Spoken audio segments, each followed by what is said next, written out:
Muy buenos días a todas y a todos. Bienvenidos a este webinar que organiza APAC, Asociación Pro Personas con Parálisis Cerebral, en conmemoración con el Día Internacional de la Parálisis Cerebral. Es para mí un orgullo presentar esta ponencia, que es uno de los temas y de los ejes de intervención de APAC, que es la atención temprana. Eh, y tenemos a una invitada, que es la doctora Mayra Patricia Estrella Piñón. Ella es médico cirujano, me permito presentarla, por la Escuela Superior de Medicina del Instituto Politécnico Nacional. Se integra a APAC en mayo de 2024 y desde entonces se desempeña como médico en rehabilitación en el Centro de Rehabilitación y Servicios de Salud.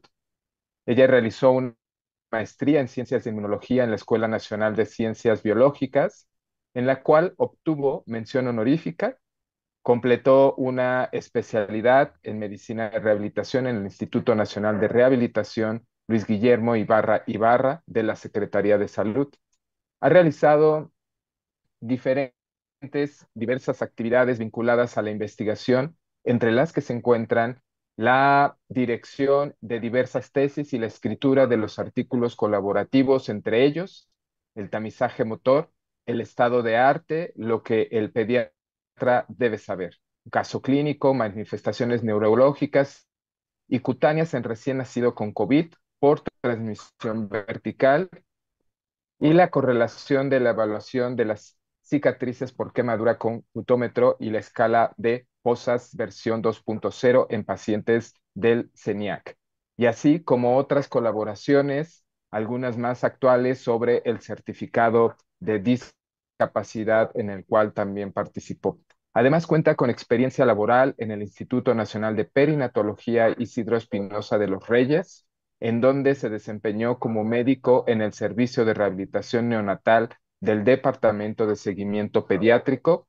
Ha participado como ponente en diferentes talleres, siendo el último de ellos el Congreso Híbrido de Seguimiento Pediátrico en noviembre de 2023, en donde fungió como profesor titular y ponente. Damos la bienvenida entonces a la doctora Mayra Patricia Estrella Piñón, médico en rehabilitación de el área de rehabilitación y servicios de salud en APAC, con el tema atención temprana. ¿Por qué? ¿Cómo? ¿Cuándo? ¿Y por cuánto tiempo? Adelante, doctora, bienvenida. Muchas gracias, Héctor, por la amable presentación. El día de hoy vamos a tratar de poner los puntos sobre las IES en muchas de las preguntas que nos hacemos quienes nos dedicamos a este campo apasionante de la atención temprana, porque muchas veces los papás nos preguntan, oye, ok, pero ¿por cuánto tiempo necesita venir mi hijo? ¿Cómo se lo vamos a dar? ¿Es mejor si nosotros se lo damos o es mejor que el terapeuta o el médico en rehabilitación o el profesional dedicado a esta área otorgue únicamente la atención temprana? Y en algunas otras cuestiones es por qué es importante esta atención, sobre todo para la atención de la primera infancia. Todas estas interrogantes nos plantean, por lo tanto, la siguiente agenda que estaremos revisando a lo largo de esta plática, en el cual vamos a poder entender cómo se da la afectación multifactorial en el desarrollo. Es decir, es un punto de la vida en el cual convergen muchos factores, incluso desde el punto de vista prenatal y genético, hasta algunos factores ambientales en los cuales estamos incluidos últimamente, como por ejemplo los valores de contaminación ambiental, que también afectan la plasticidad. Y es una fuente de conocimiento muy interesante para poder entonces dar respuesta al pronóstico motor, cognitivo y social que tienen estos pequeños. También es importante entender que el desarrollo es un momento en el cual hay una variación interindividual para la adquisición de los hitos del desarrollo, que estaremos platicando más adelante. Esto es interesante porque todos como individuos nos desarrollamos en diferentes momentos y no necesariamente por eso quiera decir que estemos llegando a tener factores rojos en el desarrollo, ¿no? Esto es importante observarlo como profesionales dentro de esta área y entender cuál es la base de los principios de la plasticidad neuronal que dictan o dirigen la construcción de los programas de estimulación temprana en donde se vayan a dar, ¿no? Es decir, ya sea programas para casa, programas institucionales, programas de asociaciones de organizaciones civiles, etcétera. Todas aquellas instituciones que están centradas para el desarrollo de la primera infancia tienen que conocer estos principios para poder entonces diseñar programas que realmente sean efectivos para lograr nuestro objetivo principal, que es que los niños se desarrollen de la mejor manera. Y es que si lo vemos desde el punto de vista de los modelos de sistemas evolutivos, o sea, el desarrollo del niño no solamente tiene que ver con una construcción per se biológica, sino también con los patrones tanto de interacción familiar como los patrones de interacción en la escuela, por ejemplo. Es así como tenemos, por un lado, los patrones de interacción familiar, estoy tratando como de señalarlos aquí en la diapositiva, en lo cual es muy importante considerar cuál es la calidad de las transacciones del cuidador de niño. Han pasado muchos estudios interesantes en los cuales niños que han tenido que ser hospitalizados durante mucho tiempo o institucionalizados, se ve como su capacidad de plasticidad cerebral se ve disminuida y esto sí repercute importantemente no solamente en el área motora, sino en el área cognitiva y social, que les permite integrarse como individuos completos de la sociedad.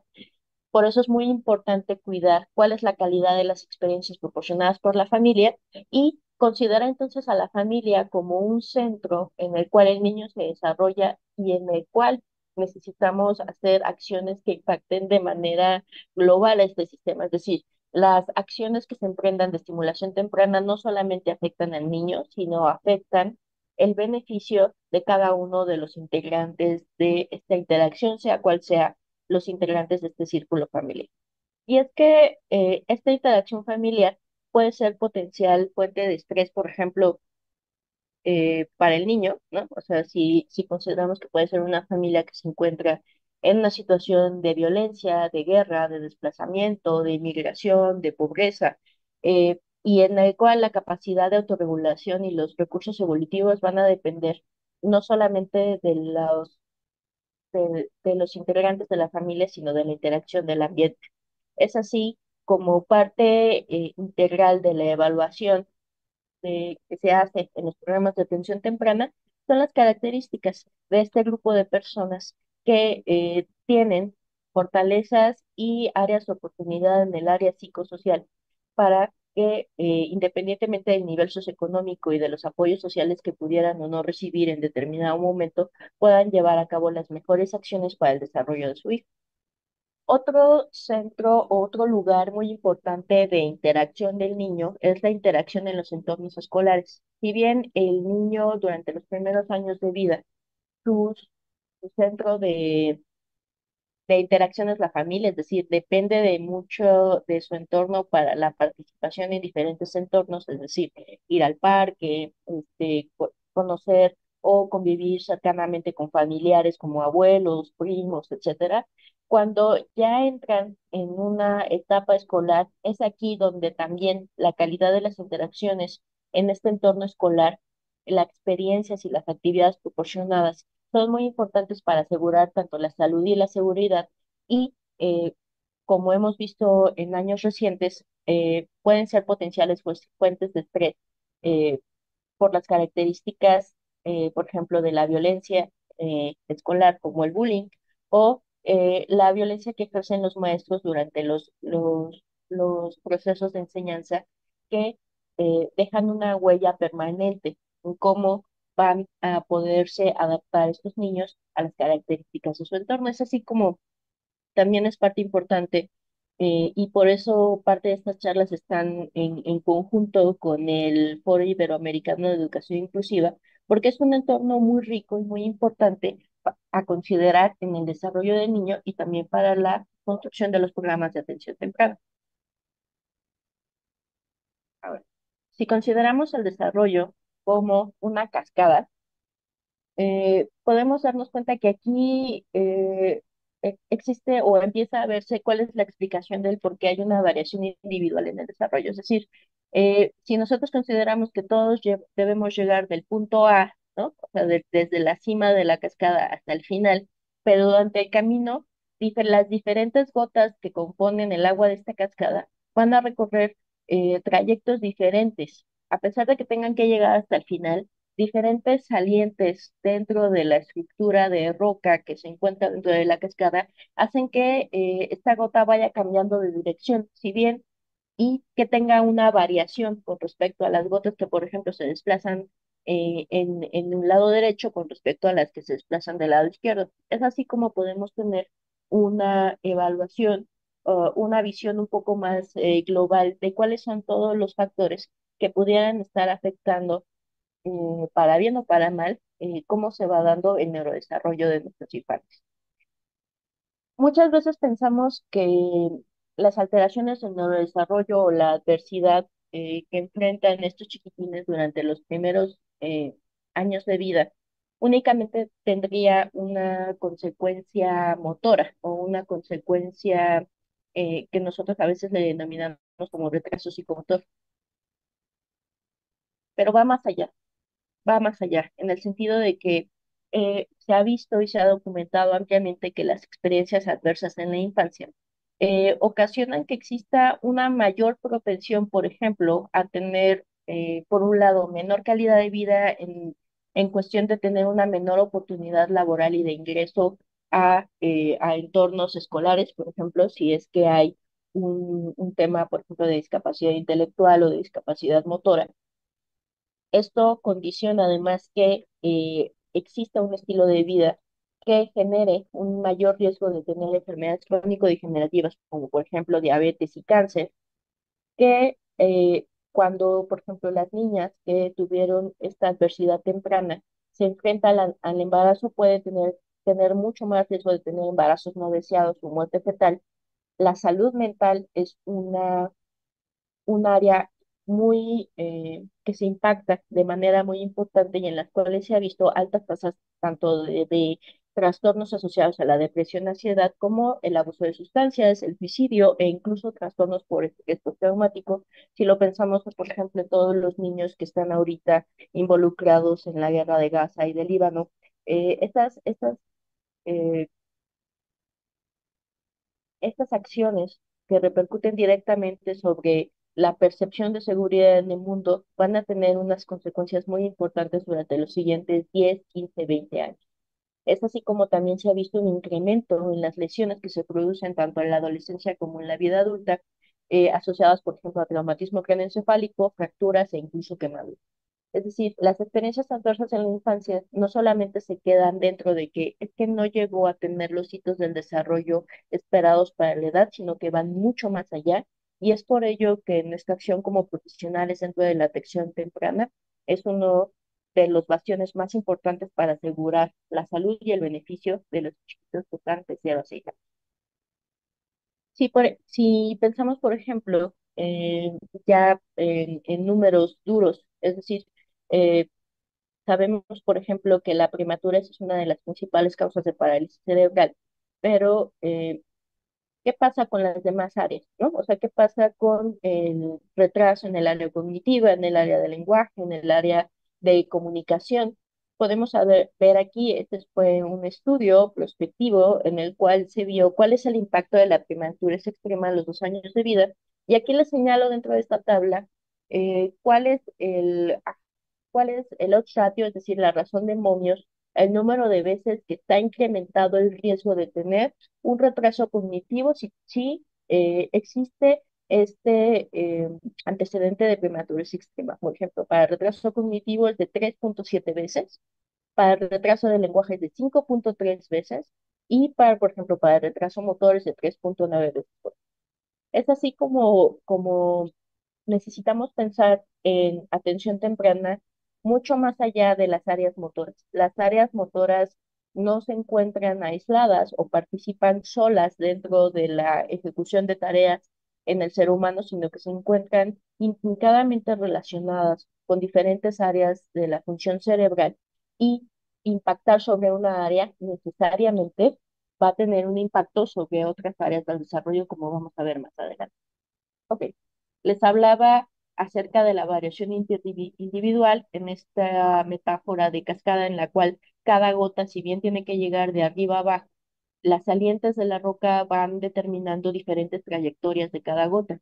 Es así como después de muchos años de investigación llegamos a la conclusión de que la variación interindividual en la adquisición de los hitos del desarrollo es una regla dentro de esta atención. ¿Por qué es importante recalcarlo? Porque dentro de los trabajos iniciales, por ejemplo, de Gesell en los años 50, ¿no? En los años 60, en los cuales pensábamos que únicamente el desarrollo se daba en base a el desarrollo del sistema nervioso central y que por lo tanto, como parte del desarrollo de un sistema, siempre, pero siempre tenía que tener una dirección y una secuencia específica. Es decir, a todos nos enseñan cuando nos introducimos en esta área que primero tiene que haber un control cefálico, después tiene que haber la sedestación, después tiene que haber un gateo y después tiene que haber una marcha por hablar de la progresión de algunos de los hitos motores gruesos más relevantes.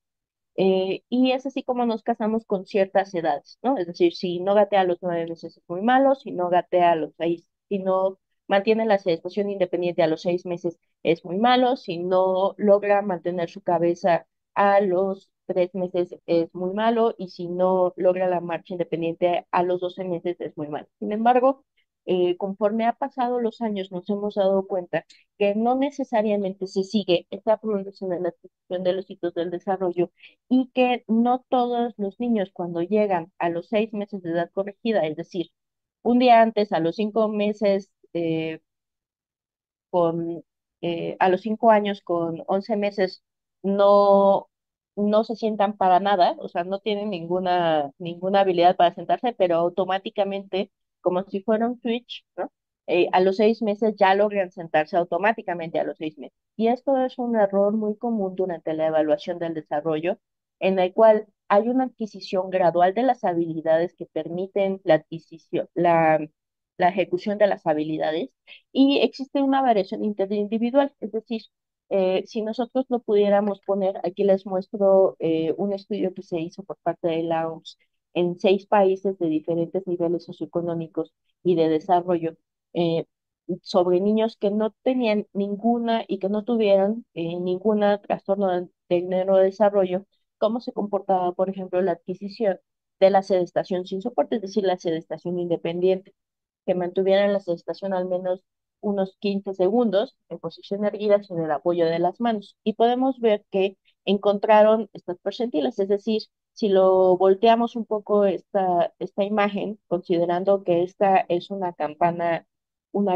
de Gauss, quisiéramos verlos aquí, o sea, sería, aquí empezaría la campana, ¿no? Aquí estaría la percentil 50, ¿no? Que es, este sería como la mayor proporción de niños, es decir, la percentil 50 es el pico de esta curva normal. La percentil 50 para gestación independiente está en 5,9 meses, con un rango de 5,8 a 6. Y hubo incluso niños que sin alteraciones en el desarrollo lograron tomar la sedestación a los 3,8 meses, es decir, a los 4 meses, ¿no? E incluso hubo niños que lograron sentarse hasta los 9 meses. Ahora, no estoy diciendo que consideremos que la sedestación normal se considere hasta los 9 meses, ¿no? Porque sabemos que si pasamos aquí de la percentil 97 estaríamos más de 2 desviaciones estándar por arriba de lo esperado para el desarrollo, y es así cuando a partir más o menos de los 8 meses empezamos a marcar las reglas, las banderas rojas del desarrollo, ¿no? Porque si bien esperamos, hay una muy pequeña proporción de niños que logran sentarse a esta edad sin ninguna alteración, la proporción es mucho menor con respecto a los que sí tienen una alteración, es decir, una variación interindividual, pero dentro de un rango de tiempo que no necesariamente es un tiempo de sí o no, ¿no? Por ejemplo, la percentil 75 está a los 6,7 e incluso la percentil 90 está hasta los 7 meses, ¿no?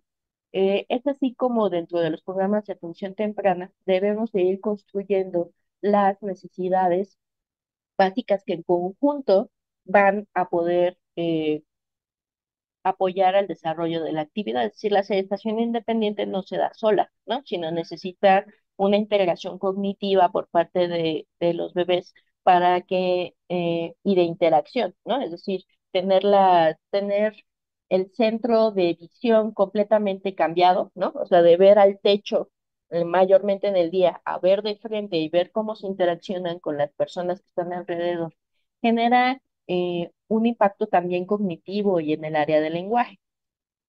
Les muestro, este es un estudio de la OMS, pero existen sobre esta variación individual muchos otros estudios, por ejemplo, en el que les muestro a la izquierda de esta diapositiva, en los cuales podemos ver que la línea continua es la percentil 50 y la línea puntuada es la percentil 90.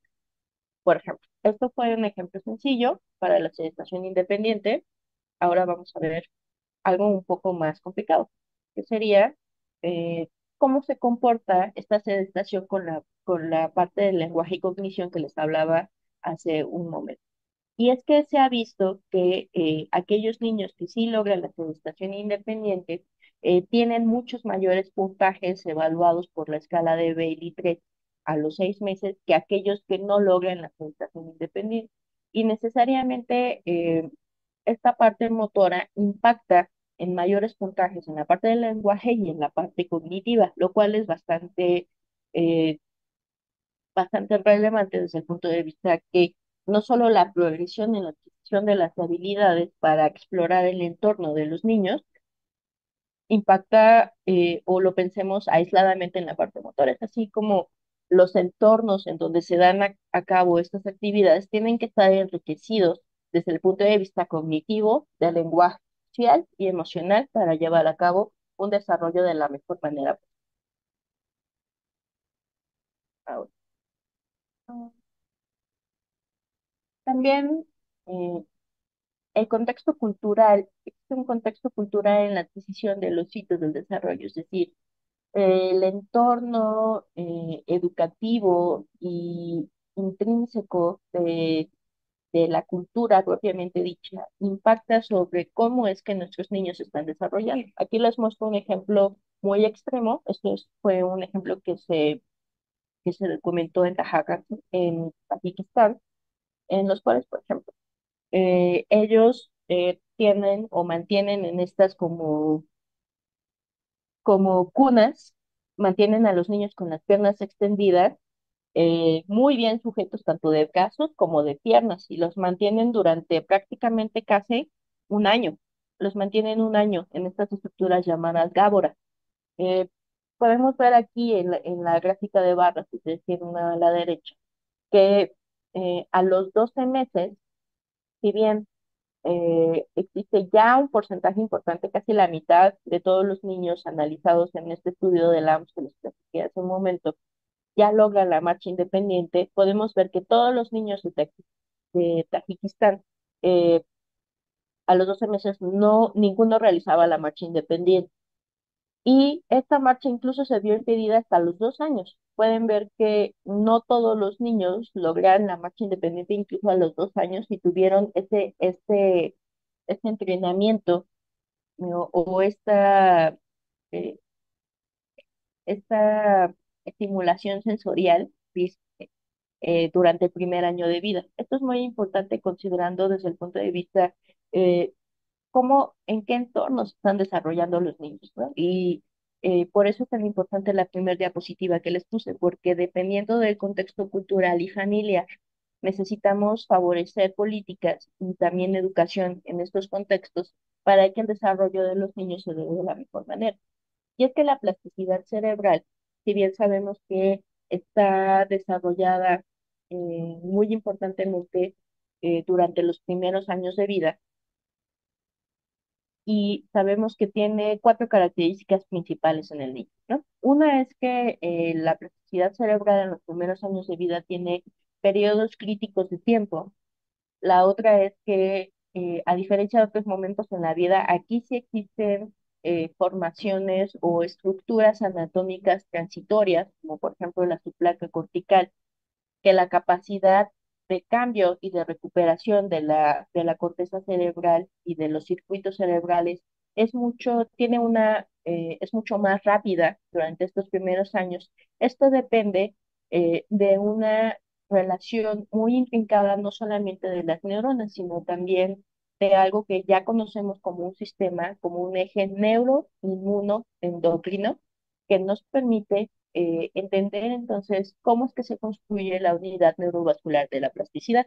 Muchas veces nosotros pensamos en plasticidad cerebral y pensamos pues únicamente que existen eh, neuronas o grupos de neuronas que se comunican entre sí y que se reordenan, se reorganizan y se recuperan de la lesión o de los factores ambientales a los cuales están siendo sometidas, pero pocas veces pensamos en las diferentes células que están participando dentro de este proceso. No solamente participan neuronas, sino que participan células endoteliales, células pericitos, células de la glía como los oligodendrocitos, los astocitos y la microglia, que contribuyen cada una con diferentes factores celulares para favorecer tanto la estabilidad como la maduración, la proliferación y la neurogénesis, es decir, la migración, la supervivencia, la diferenciación, todos los procesos celulares que mantienen en adecuadas condiciones a las células neuronales participan de esta unidad neurovascular y también son sometidas a diferentes formas de expresarse estos factores de crecimiento celular de acuerdo a las condiciones ambientales y biológicas que tengan en el momento. Es decir, existe un concepto últimamente planteado que se llama metaplasticidad. ¿Qué quiere decir? La plasticidad cerebral, si bien es una capacidad inherente de este tejido cerebral que se desarrolla que está más presente durante los primeros años de vida, es un proceso que está influido activamente por la información genética, pero también por la regulación epigenética que se da durante el embarazo. Es decir, si fue un embarazo que se vivió con estrés, con dolor, con enfermedad, esto, eh, al momento del nacimiento, los factores que estuvieron presentes, eh, la parte del nivel socioeconómico, el nivel de interacción e incluso la microbiota, son factores que en conjunto regulan la calidad y la estabilidad de las conexiones de estas unidades neurovasculares que facilitan la plasticidad cerebral. Es así como de este modelo tan complejo podemos entender como factores, por ejemplo, como la pobreza, la, la las enfermedades mentales en los padres o factores biológicos que hablamos, por ejemplo, como la prematurez, la hemorragia ventricular, afectan de manera importante a este proceso de recuperarse de la lesión y de adaptarse al cambio para poder realizar la actividad que normalmente conocemos como plasticidad cerebral. Es así, pensando en estas características, es como se construyen los programas de atención temprana en tres principales ejes. El primero de ellos es cuidar y educar cómo deben ser las interacciones, la calidad de las interacciones entre los padres y los hijos, que exista un enriquecimiento ambiental como segundo eje. Ya les hablé de la importancia de que no solamente sea un enriquecimiento ambiental, sino que haya un enriquecimiento desde el punto de vista motor, cognitivo, social y sensorial, y que las actividades dentro de este ambiente sigan los principios de la plasticidad dependiente de experiencia, es decir, la capacidad de cambiar la forma de los circuitos cerebrales depende de la calidad del estímulo que nosotros le estemos dando. Es decir, las acciones que realmente apoyan a la plasticidad son acciones que son originadas directamente desde los niños, es decir, los movimientos pasivos no son suficientes. Los movimientos pasivos de las extremidades, por ejemplo, mover brazos y piernas, no son suficientes para modificar estos circuitos, que sea un entrenamiento orientado a la tarea, que sea un entrenamiento activo, repetitivo e intenso y por sobre todo que sea una actividad que sea importante y motivadora para el niño. Si se cumplen todos estos ejes, es más probable que lleguemos a buen puerto en cuestión de aprendizaje de las habilidades del desarrollo. ¿A qué nos referimos con la importancia de la calidad de las interacciones de los padres hacia los hijos o de las madres hacia los hijos? A veces en este entorno laboral en el cual las madres se sienten culpables por tener que trabajar, ¿no? 14 horas y llegan a su casa, a veces nos preguntamos qué es lo más importante, si la calidad o la cantidad. Y aquí les muestro, por ejemplo, este fue un estudio que se hizo sobre niños que fueron institucionalizados de manera muy temprana. El hecho de estar institucionalizados impactó, o sea, durante los primeros 30 meses de vida, impactó con 9 puntos menos de coeficiente intelectual en los adultos. Es decir, sin podemos pensar sin alteraciones motoras. O sea, solamente por el hecho de haber estado institucionalizados y el estar durante los primeros 30 meses de vida, ya sea en diferentes casas, hogares, con diferentes padres adoptivos o diferentes instancias gubernamentales que los cuidaron, repercutió en 9 puntos de coeficiente intelectual. Por otra parte, desde el punto de vista anatómico, eh, hay algo importante que necesitamos hacer y es que durante los primeros años, si bien existe un gran número de conexiones y de circuitos cerebrales, solo se mantienen los circuitos cerebrales que son utilizados más comúnmente, es decir, aquellos que no se utilizan de manera frecuente y de manera intensa son degradados. Pero esta degradación se conoce como poda sináptica o democión sináptica.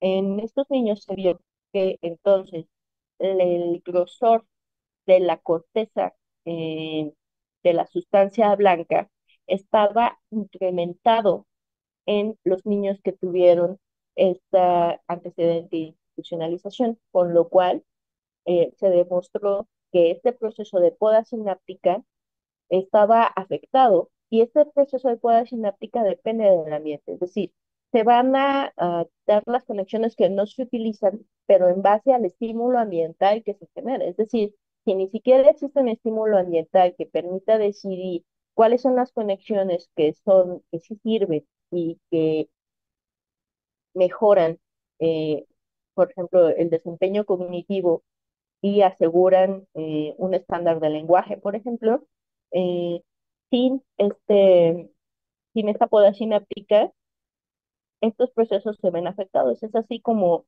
llegamos al hecho que les comenté anteriormente, ¿no? La disminución en la capacidad intelectual y una restricción importante no solo de las habilidades cognitivas y del lenguaje, sino de las habilidades sociales. Es decir, tenemos ya evidencia no solamente desde el punto de vista de pruebas de neurodesarrollo, sino también tenemos una evidencia desde el punto de vista estructural y anatómico en los cuales, si no cuidamos esta interacción que tienen la calidad de la interacción que tienen los niños durante los primeros años de vida, eh, podemos tener problemas muy importantes a largo plazo.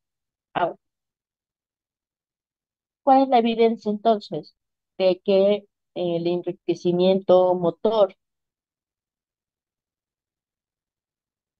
logre o facilite entonces el desarrollo, ¿no? Porque ya les mostré como mucha evidencia de qué pasa si no tenemos, ¿no? Una adecuada interacción, si no tenemos un ambiente que sea estimulante, pero entonces, ¿qué pasa si sí lo tenemos, ¿no? Este es un estudio interesante en el cual se sometió a recién nacidos con o sin antecedentes de prematurez en los cuales se les sometía a un enriquecimiento motor en el área con hidroterapia, ¿de acuerdo? Es una estimulación acuática desde los primeros meses de vida, es decir, ya estaban en esta intervención antes de los 2 meses de edad. Y lo que hicieron después fue estudiar cómo estaba la percepción visual y el desarrollo de la vía visual, si eran capaces, por ejemplo, en la imagen de aquí abajo, de seguir y de identificar un punto rojo entre esta marea de puntos, que es lo que les mostraban a los bebés más adelante para ver cuál era el impacto en el desarrollo de la vía visual de esa intervención acuática. Pueden ver que por aquí hay un punto rojo y lo que se le pedía, estos puntos se movían de manera al azar y lo que tenían que hacer era el seguimiento de este punto rojo en diferentes direcciones. Lo que se vio es que había una diferencia muy importante entre aquellos que sí tenían esta estimulación acuática, que tenían tanto, ya sea en aquellos recién nacidos a término y en aquellos recién nacidos prematuros, con lo cual se apoya el hecho de que no solamente la intervención acuática mejora la parte motora, sino que también apoya mucho la percepción visual, que es muy importante para el afinamiento de las habilidades que se van a tener más adelante. Es decir, necesitamos tener este desarrollo visual y de percepción para poder hacer muchas de las habilidades que necesitamos en nuestro entorno. Pensemos, por ejemplo, en cómo se comportarían estas habilidades en aquellos, por ejemplo, que realizan patinaje o que realizan o que corren o que escalan o que necesitan hacer alguna otra actividad deportiva.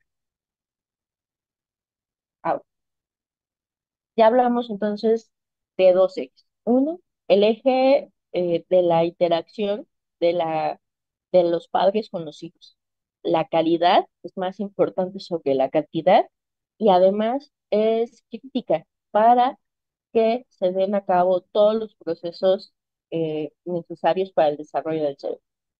Dos, el enriquecimiento en el ambiente es necesario que cumpla con todas las áreas para que sí se puedan llevar a cabo el completo desarrollo de todas las áreas del cerebro, que más adelante van a ser muy importantes para el desarrollo intelectual, del lenguaje y motor. Y ahora vamos a empezar a responder el cómo, ¿no? O por cuánto, hablando de los principios de la plasticidad dependiente de experiencia. Es decir, nosotros, a partir de la experiencia, podemos modelar la calidad de las conexiones cerebrales y de estos circuitos conociendo cuál es la dosis perfecta, ¿no? Uno de los primeros principios se conoce como úsalo o piérdelo. Aquellos circuitos neuronales que no se involucran de manera activa en el desempeño diario por un periodo prolongado de tiempo tienden a degradarse. ¿Cómo conocimos esto? Este fue incluso uno de los motivos del Premio Nobel de Fisiología de 1981, en los cuales eh, se tomaron a gatos recién nacidos, se les ocluía un ojo y se veía y se los dejaba por cierto tiempo y después de ese tiempo ya se descubría y lo que se veía es que con el ojo que estuvo ocluido en este periodo crítico del desarrollo de la corteza visual, eh, de esta especie, aquellos que tuvieron el ojo ocluido no desarrollaban la visión, es decir, perdían la visión de ese ojo que estuvo ocluido y que este daño era permanente, independientemente de que después de esta oclusión hubieran tenido estimulación visual activa. Es así como introducir el concepto de periodos críticos. Estamos en un periodo en el cual, si no realizamos estas acciones que favorecen una estimulación integral del cerebro, podemos generar cambios permanentes que no van a ser reversibles, aunque nosotros eh, después los pongamos en un entorno en el cual esté altamente enriquecido. Esto es muy importante. Bueno, y entonces, ¿cómo se traduce esto de los gatos a los seres humanos? Un ejemplo muy sencillo, por ejemplo, aquellos recién nacidos prematuros que pasan mucho tiempo con una sonda nasogástrica para alimentarse. Si ellos pasan eh, mucho tiempo con este tubo en la garganta para alimentarse y no se está ejercitando las conexiones neuronales que favorecen el aprendizaje del proceso de succión, de ilusión, respiración, este proceso de succión se pierde y esto no es fácilmente reversible a largo plazo, ¿no? Y genera alteraciones en la deglución, disfagia, y en ocasiones hay que regresar a los recién nacidos con una zona nasogástrica porque eh, no se entrenó durante el tiempo de este periodo crítico todas los circuitos que apoyaban la alimentación independiente a través de la succión no nutritiva. Otro principio importante es, entonces, úsalo y mejóralo. Es decir, hay la plasticidad que se da en regiones específicas del cerebro, puede ser inducida con el entrenamiento intensivo. ¿Cuánto? Pero ¿cuánto? Por ejemplo, se tiene bien estudiado que para ser un experto en diferentes áreas necesitamos de mucha repetición, ¿no? Se ha visto que, por ejemplo, aquellos que se consideran expertos en el área de tejer tienen que dar en promedio más o menos como 1,5 millones de puntadas. Y así también, por ejemplo, si pensamos en la adquisición de un talento musical, ¿no? La diferencia entre un amateur que toca el piano contra alguien experto es claramente visible en no solamente las horas de práctica, sino en la intensidad de la práctica que tiene. Es así como necesitamos la repetición eh, dentro de nuestros programas de atención temprana para que entonces sí los niños se vuelvan expertos, por así decirlo, en estabilidad de controlar su cabeza, ¿no? De rodarse, de mantenerse sentados, de cambiar la posición de sentados, ¿no? O sea, de sentado a 4 puntos, o que estén acostados que tengan la capacidad de sentarse, y posteriormente de la marcha independiente, por mencionar algunas habilidades. El tercer principio es que el tiempo importa. Esta plasticidad ocurre de manera más rápida en cerebros más jóvenes. Alguno de los papás alguna vez me preguntaba, oye, pero si esta plasticidad está presente dentro o sea, si todo el mundo me dice que hay plasticidad cerebral y que tiene la capacidad de recuperarse, ¿por qué mi bebé está teniendo estos problemas para poder desarrollarse, ¿no? O sea, si es un cerebro joven que en teoría debería de recuperarse rápido del daño, ¿no? Es decir, eh, nos traduce una falsa idea de que mientras más jóvenes tengan o sean presentados ante un factor que genere lesión, pues más rápido se van a recuperar. Sin embargo, tenemos que tener en cuenta que el tamaño de la lesión es muy importante, ¿no? No es lo mismo una hemorragia intraarticular que únicamente se quedó en los primeros grados y que posteriormente se reabsorbió a una hemorragia que ocupa todo el diámetro del ventrículo y que incluso eh, abarca partes de la corteza cerebral y que condiciona entonces la muerte de muchos precursores neuronales que posteriormente van a condicionar alteraciones, por ejemplo, ¿no? Entonces, no solamente el tiempo importa, sino también el tamaño de la lesión o el tamaño del efecto de esta convergencia de factores de riesgo neurológico importa. Otro principio importante es que diferentes formas de plasticidad ocurren en tiempos diferentes durante el entrenamiento. Es decir, eh, esta parte de lograr la selectividad motora específica para realizar una tarea ocurre de manera diferente a lo largo de todo el entrenamiento. Es decir, si nosotros, un ejemplo que me gusta mucho utilizar, por ejemplo, es aquellos que sí saben patinar, que al inicio de saber patinar o, por ejemplo, de andar en bicicleta, sentían o sea, para hacer la actividad necesitaban activar prácticamente casi todos los músculos de su cuerpo para mantener el equilibrio y no caerse de los patines o de la bicicleta. Pero conforme se fueron incrementando el refinamiento de las habilidades para realizar esta actividad, la activación muscular pues cada vez más específica y les permitía hacer mucho más con menos esfuerzo. Estos diferentes formas de plasticidad ocurren durante todo nuestro entrenamiento dentro de los programas de atención temprana.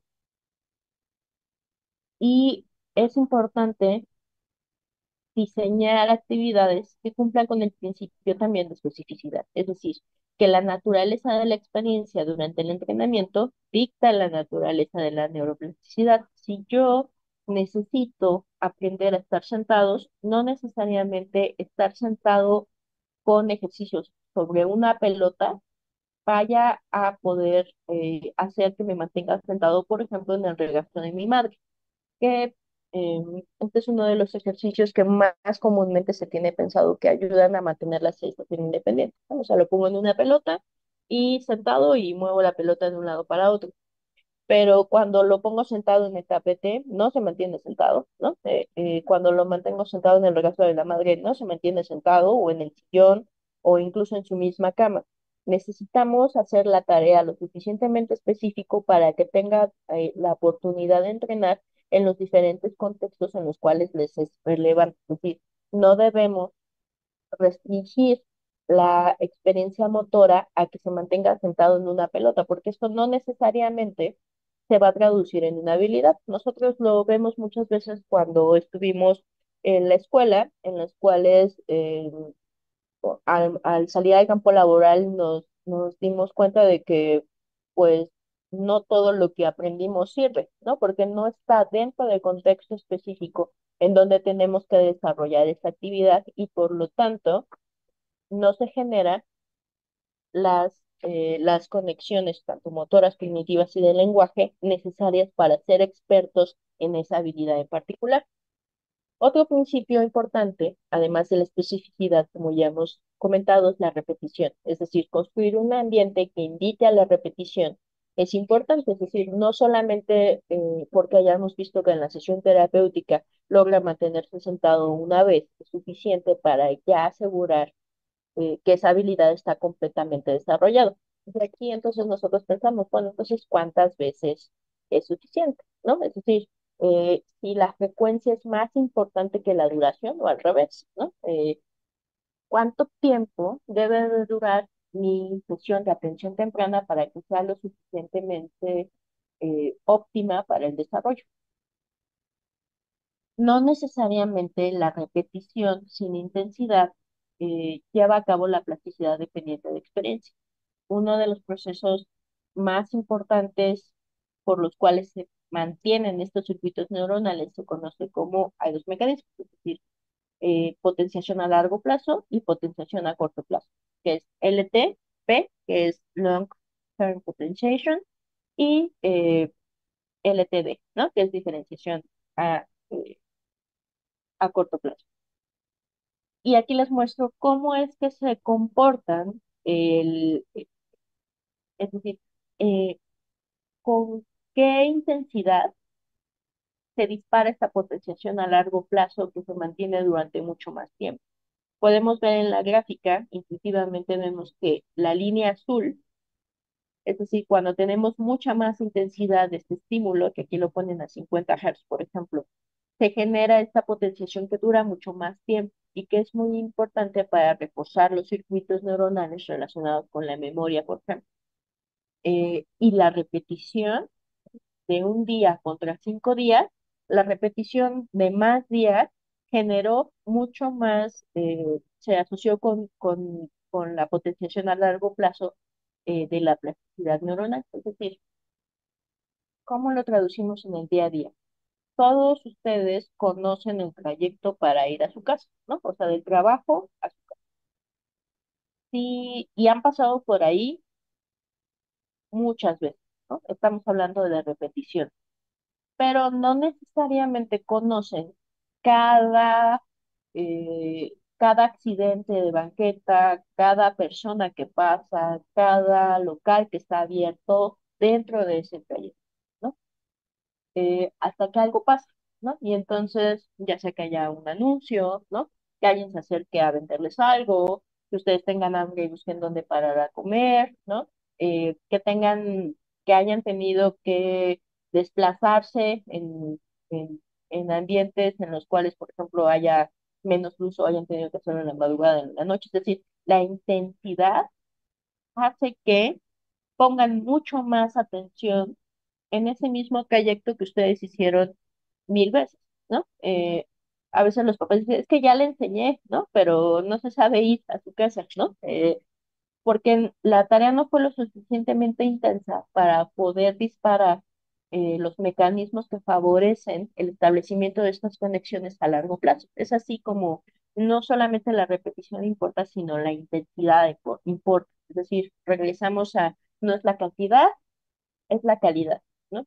Y para inducir la plasticidad se requiere de suficiente intensidad, que es algo que tenemos que estar cuidando mucho en los programas de atención para poder incrementar esta dificultad, y hacer una planeación de esta dosis es fundamental para poder lograr el objetivo. Es decir, no es lo mismo mantenerse en una superficie estable en el tapete que sentarse en una superficie inestable como puede ser el regazo de la madre o en el asiento del auto o del transporte público. Ahí la dificultad para mantenerse sentado es diferente.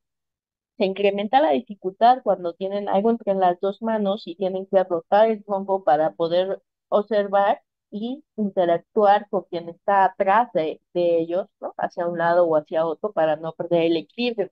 Y se incrementa la dificultad cuando tienen que iniciar, hacer un cambio o una transferencia de estar acostados a sentados en diferentes superficies. Es así como nosotros vamos nutriendo la adquisición de estas habilidades eh, conforme se van adquiriendo capacidades de desarrollo.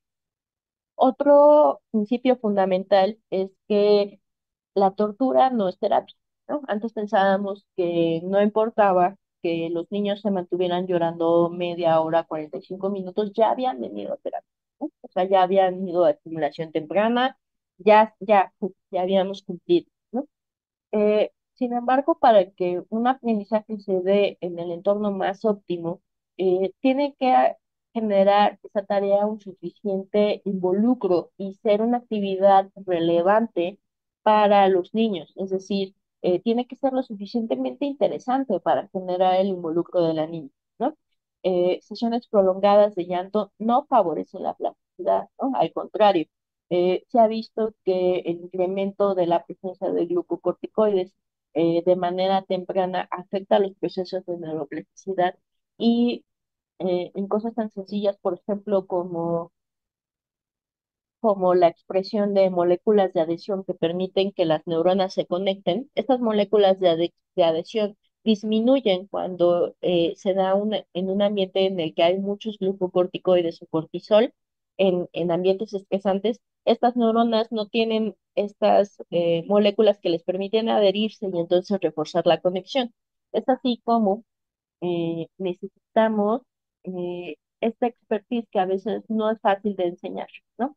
Eh, un facilitador empático que lea al niño, que lea a la familia y que pueda proporcionar un ambiente suficientemente interesante para que se den a cabo las habilidades de desarrollo, siempre va a ser una de las mejores inversiones de tiempo que se puedan hacer, ¿no? No necesariamente necesitamos tener sesiones de 45 minutos si es que van a llorar durante 20 minutos, ¿no? O sea, a lo mejor y esos 20 minutos iniciales fueron suficientes para poder llevar a cabo eh, todo el enriquecimiento que necesitamos.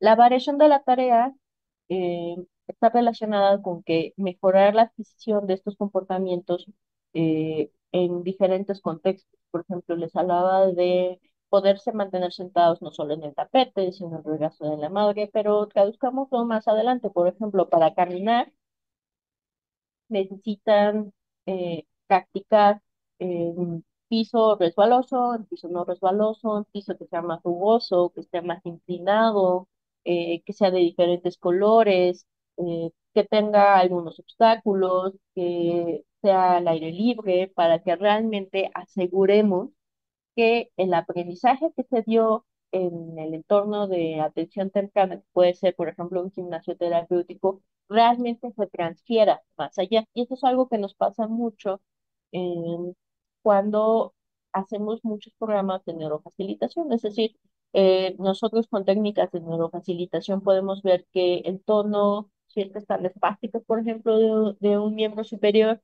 disminuye el tono, ¿no? Y entonces ya no tienen la muñeca flexionada, sino que ya la tienen completamente derecha y les permite abrir la mano. Sin embargo, si nosotros no favorecemos que esta tarea pueda desarrollarse en todos los contextos, realmente no estamos transfiriendo la habilidad para que esta apertura de la mano le permita adquirir o alcanzar diversos objetos con los cuales puede interactuar. Un solo momento no quiere decir que ya lo pueda hacer y que realmente genere un cambio funcional en la adquisición de las habilidades. Carecer de esta variabilidad durante la acción es un obstáculo para el desarrollo de las habilidades funcionales. Es así como nosotros como seres humanos rehusamos o rehuimos de las actividades que son repetitivas, ¿no?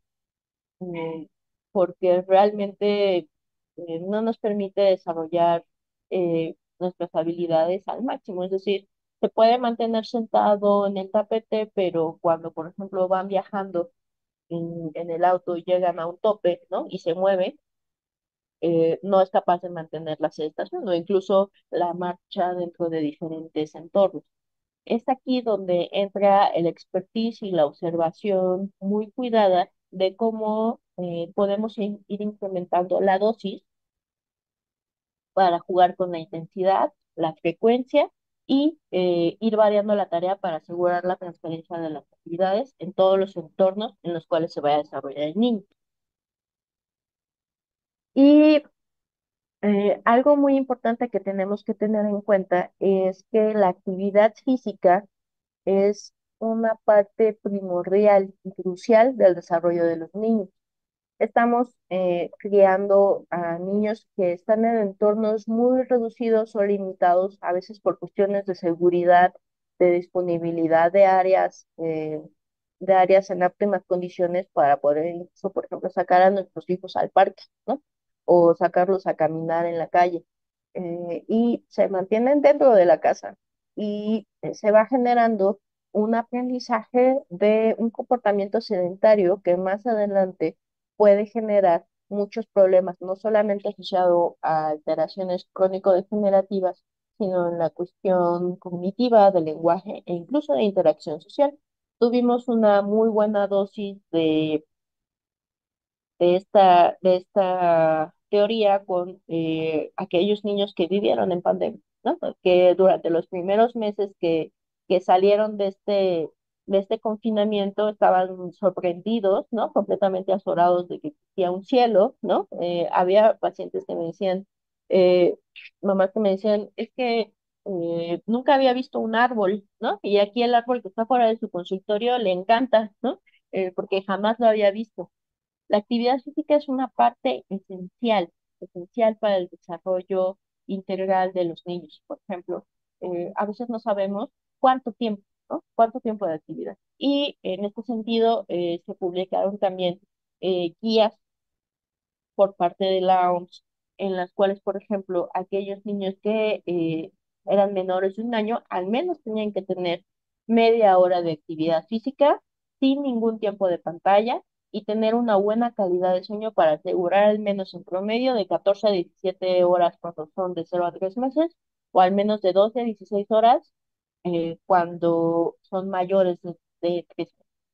Para aquellos niños que van de 1 a 2 años, la actividad física vigorosa, estamos hablando de actividad vigorosa, eh, necesita al menos tener 180 minutos diarios con 0 minutos de pantalla no supervisada al año de edad y no más de 60 minutos de pantalla a los 2 años, solo que aquí tiene un asterisco en la cuestión de que el tiempo de pantalla tiene que ser acompañado de y supervisado. La calidad del sueño es muy importante para asegurar un buen desarrollo, de 11 a 14 horas más o menos en promedio. Y en niños que son de 3 a 4 años, al menos tienen que tener 180 minutos de actividad física cualquiera y 60 minutos de actividad moderada vigorosa. Y esto quisiera remarcarlo porque a veces, como profesionales de la salud, decimos, no, es que no lo meta actividad física porque es mucho, ¿no? Es mucho para él y lo va a dañar. Al contrario, o sea, es algo necesario para el desarrollo de todos los sistemas. El tiempo de pantalla no debe de superar 1 hora en el día y siempre se tiene que asegurar una buena calidad de sueño para poder favorecer estos procesos de remodelación sináptica que les comentaba la reorganización, la maduración y sobre todo el desempeño en el día a día que realmente repercutan sobre la parte del aprendizaje. En base a todos estos puntos que hemos tocado a lo largo de esta plática, entonces sí ya podemos entender por qué desde hace algunos años se ha impulsado cada vez más que los programas de atención temprana tienen que tener estas 5 S, ¿no? De early, pronto, everyday, todos los días, exploring, explorar, environment del entorno y evidence de evidencia, para poder promover en todo momento acciones que repercutan en tener a niños que si se desarrollan mejor, acuérdense, van a tener, eh, se relacionan con menor accidentes o lesiones, menores enfermedades crónico-degenerativas, mayor calidad de vida, menores alteraciones mentales en la edad de adolescente y adulto, y poder entonces tener, a partir de esta visión global, realmente aportar a un desarrollo global e integral de todos nuestros niños. Es así como termino con esta presentación. Les agradezco mucho haberme acompañado en estas breves diapositivas y quisiera escuchar si algunos de ustedes tienen alguna inquietud o cuestión que quisieran externar. Muchas gracias.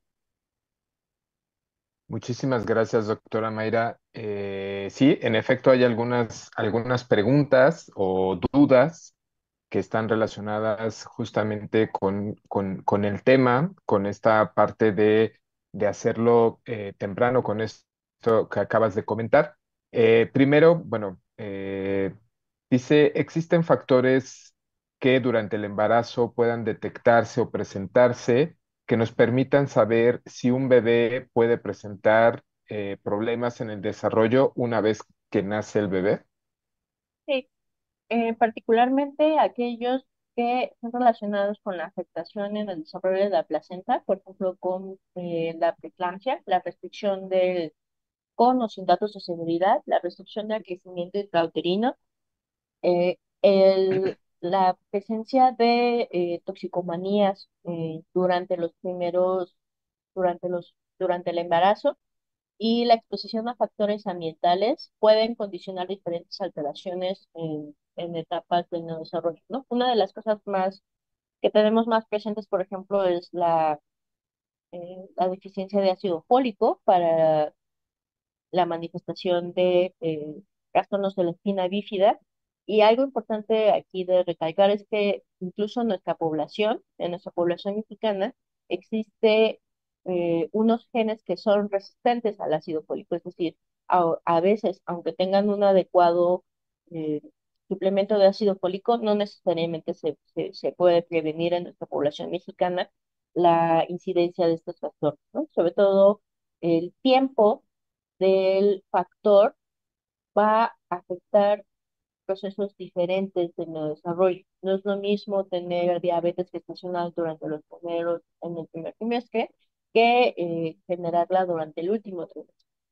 Em, Particularmente en cuestión del embarazo, el cuidar estas enfermedades crónico-degenerativas es particularmente relevante para asegurar un buen desarrollo a largo plazo, ¿no?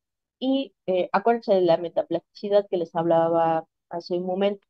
No solamente la parte genética, sino la parte ambiental impacta en cómo se expresan los genes. Esto se conoce como epigenética, y si están en un embarazo que se vive con violencia, con estrés, con dolor, puede estar afectado la calidad y la cantidad de esta plasticidad cerebral al momento del nacimiento y durante los primeros años de vida. Muy bien, muchísimas gracias. Y dos preguntas que van relacionadas. ¿Cuál es el primer indicio, así lo refieren, que nos indica que el desarrollo del bebé no es regular? Y ligada a esta pregunta, ¿a qué edad entonces es recomendable poder atender a un niño que presenta signos de alarma?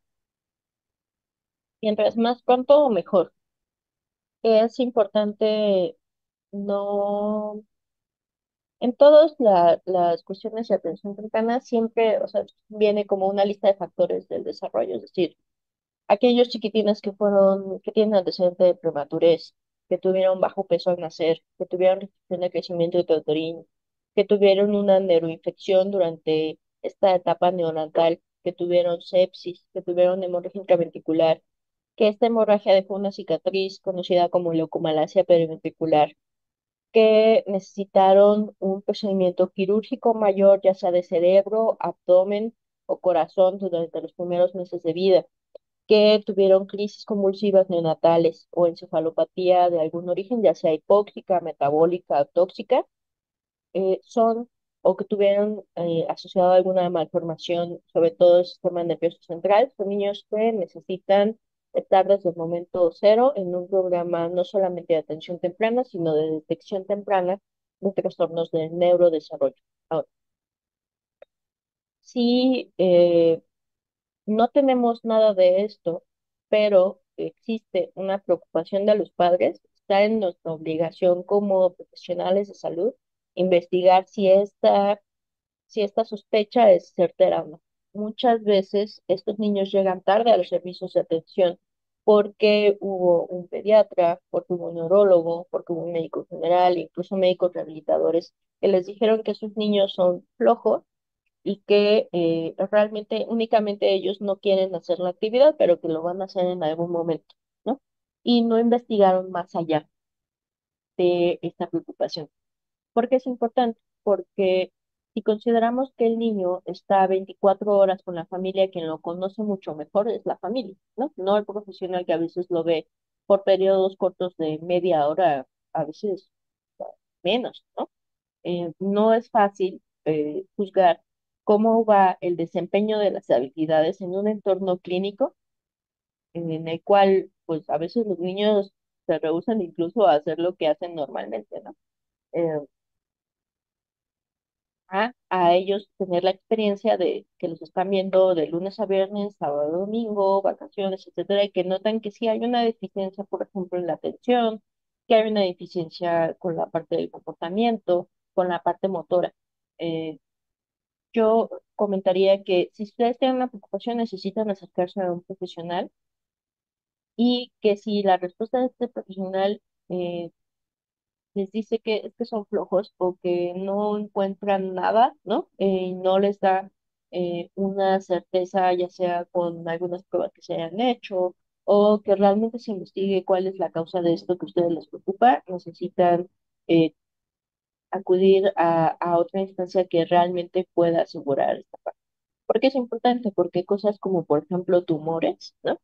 Eh, hay cosas que eh, se pueden detectar de manera temprana, únicamente haciéndole caso a los papás, ¿no? Observando a los niños y poderles dar esta certeza de que cualquier preocupación se tiene que investigar y entonces sí, poderlos dirigir tempranamente a ya sea programas de atención temprana o a programas de neurohabilitación específica. Y que como lo has comentado en tu exposición, creo que este tipo de situaciones hay que observarlos de la manera más integral posible, ¿no? Y que Sí, permita pues entender mucho de lo que está ocurriendo alrededor del desarrollo de este bebé y que la familia seguramente nota alguna alteración en este desarrollo, por lo cual pues es importante y aprovecho, en los comentarios se anexó eh, una dirección o un link, ¿no? Para que justamente para aquellas familias que estén interesadas en monitorear este desarrollo de sus bebés, pues puedan hacerlo a través de esta presentación, de esta aplicación que está disponible en las diferentes plataformas y que es totalmente gratuita para que puedan acceder. Y si no, y si de todos modos quieren, como de otra asesoría, pues bueno, aquí Mayra nos está compartiendo su contacto, pero que igual visiten las páginas de APAC, igual habrá links que los pueden llevar hacia otros contactos y poder tener la orientación de parte de un profesional o de varios profesionales que participamos en APAC. Hay una pregunta que es más bien un comentario y que va muy relacionado de lo que has hablado, Mayra. Dice, ha mencionado el tema de los niños institucionalizados. En ese sentido, me gustaría saber, en el caso de niños que se encuentran en reclusión, ¿es adecuado hablando de su desarrollo, ¿no? Hablando de su desarrollo, ya que son pequeños que están en sus primeros años de vida y es un tema que se ha encaminado mucho al tema de las infancias como derecho a estar con sus madres desde el punto de vista de derechos humanos, pero muy poco hablado sobre esta parte del desarrollo del niño o niña desde su punto de vista, desde tu punto de vista, Mayra, médico, ¿podría comentar algo al respecto? Conozco muy pocos casos que tuvieron contacto tan fuerte en la vida, es decir, es una realidad de la cual no se habla. Aquellas mamás que están encerradas, están cumpliendo un proceso penal dentro de prisión y que además todavía están embarazadas, entonces vivieron este embarazo dentro, ¿no? Y además, durante los primeros años de vida, por ciertos periodos de tiempo se les mantiene de acuerdo a su comportamiento, contacto con sus hijos.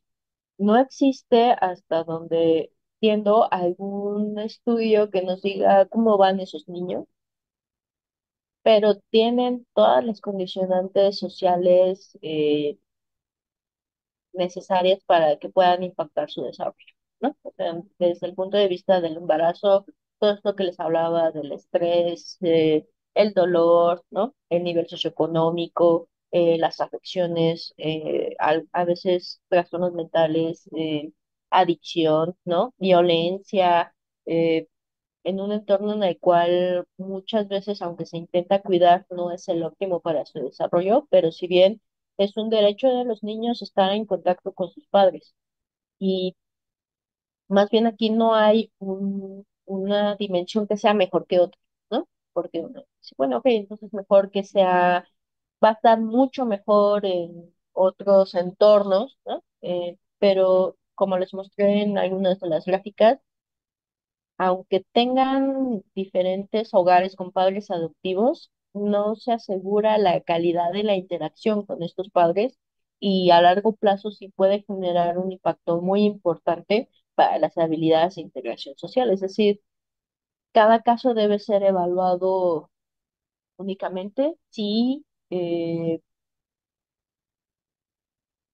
puede asegurar un entorno en el cual se puede interactuar con la madre, eso va a generar mucho mejor sanación a largo plazo, ¿no? O sea, porque existe también un peso emocional muy fuerte para estos niños que fueron separados de sus madres durante los primeros años, ¿no? O sea, esos primeros años nunca se van a regresar y no existe abordaje terapéutico que haga que se sane esta herida, ¿no? Pues, más a largo plazo. Por lo tanto, solo considerar a aquellos que estaban en contacto con esa realidad que favorezcan un ambiente lo más amoroso posible en el cual pueda darse esta interacción, ¿no? O sea, siempre va a ser una mejor inversión de tiempo asegurar la calidad de esta interacción que la cantidad. O sea, no solamente porque sean sus mamás tengan este derecho, ¿no? Sino que hagamos que las mamás estén en la mejor condición para poder recibir a sus hijos. Siempre va a ser un entorno en el cual los niños van a desarrollarse mucho mejor, ¿no? Es decir, más calidad que cantidad. Muy bien, doctora.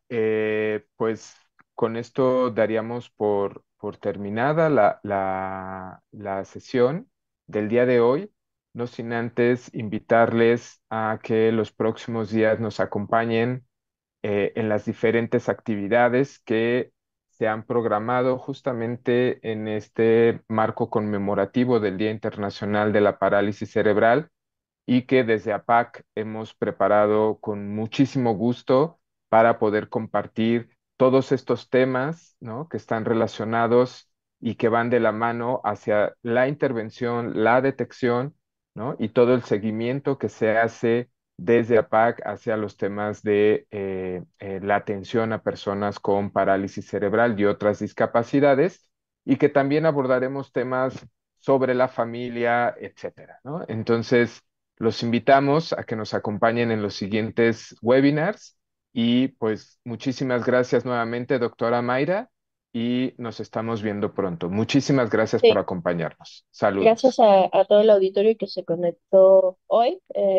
Y bueno, estamos en contacto para poder mejorar la calidad de vida y la detección y atención integral de las personas con discapacidad. Muchas gracias. Que tengan buen día.